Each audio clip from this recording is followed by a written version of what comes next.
They're both really go-lucky children. They're so sweet. They talk to anyone. They'll talk your ear off. They will speak to anyone in a store. Everyone. They're just extremely sweet kids. Now, the first time I heard her refer to them as being go-lucky children, I thought maybe it's just because she was nervous that she said it that way.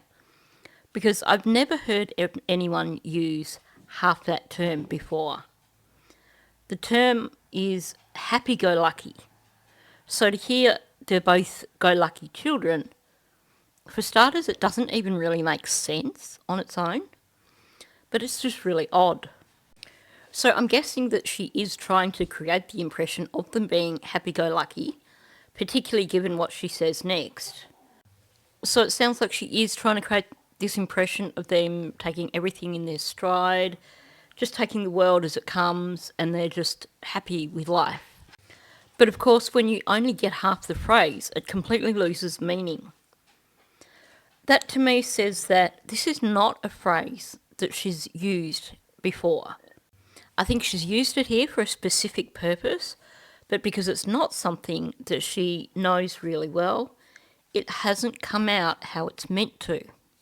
So why use it now? What is the reason for trying to use this term that she got completely wrong?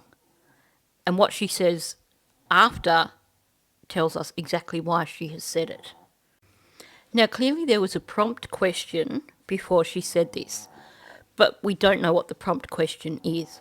I'm guessing that it probably is something along the lines of, tell me about Jack and Lily.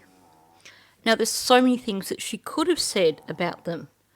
We've seen that party video, so we know Lily is loud. We know she can get enthusiastic. We know she's a bit of a live wire. We've heard the bus driver talk about Jack taking his boots off and throwing them at him. So Jack's got a bit of a quirky personality too. Although we've also heard from Belinda about him being a bit of an introvert sometimes. And when you look at some of the photos of Jack, you can see that probably is the case. So why did Malehya fix on this one thing? And something that sounds like she wouldn't necessarily use under normal circumstances to describe these children. Well, she goes on to describe them as being sweet. And they'll talk to anyone. They'll talk your ear off. And then she talks about they'll speak to anyone in a store. But then she decides to emphasise that. Everyone. So she really wants to get the message across here that these children have absolutely no boundaries whatsoever. They are super friendly children. They don't understand stranger danger. They're going to talk to anybody that they see. And she's also emphasising this whole notion of them being extremely sweet kids.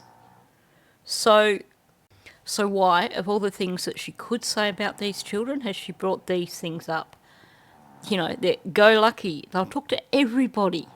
We go to the shop, they're going to talk to absolutely everybody in the store. They're just such sweet kids.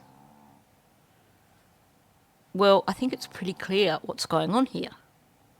Her and Daniel both were pushing the abduction narrative. She, later in this interview, says that she's upset because they haven't put out an Amber Alert, and Daniel, in a later interview, talks about how he thinks they should be checking all the borders. I do believe that these descriptions that she used were intentional to push the abduction theory. Because, first of all, like I said, that phrase, they're really go-lucky children, that's not even a normal phrase. So it's something that she's tried to use, something she's never used before, fell flat. But the going from they'll speak to anyone to changing it to they'll speak to everyone, she has to add that added emphasis. She needs to prove that these children are at high risk of abduction. because they have no fear, they've got no inhibition, they've got no sense of stranger danger. She is essentially working hard to create the impression of children who would be the perfect target for any potential abductor. Of course, we know that Lily screams, and boy does she scream. So I think that if someone had abducted those children, the moment Lily started screaming, they probably would have put them out of the car on the side of the road and someone would have picked them up and taken them to the Mounties. Now, we've been told by the RCMP quite clearly that it is definitely not an abduction. They came out really early in the game with that. And for them to have said that early on in the piece, that says to me that even that early, they were looking at it as a criminal investigation. They were still looking around the house in terms of what occurred to those children. And of course, the more we learn, the more guilty Malehya, Daniel, Janie, and possibly even Justin look. So the fact that Malehya is really, really pushing this narrative here is a huge red flag to me. There are so many other descriptions that she could have used for these children, things that would have sounded more natural rather than her trying to use a phrase that she's clearly never used before, but instead she's working her butt off to try and establish the notion that these children are at high risk of being abducted because of their outgoing personalities, their lack of inhibition, their lack of understanding of stranger danger, all these things that she's given here, certainly to me, seem to point towards her trying to just help push the abduction narrative. And I think when you look at the way she's saying it, that supports this notion as well. The cadence here is a little bit stilted and she kind of goes around in circles. She circles back to the same thing to really try and emphasise the point that they're such friendly kids, that they will talk to everyone.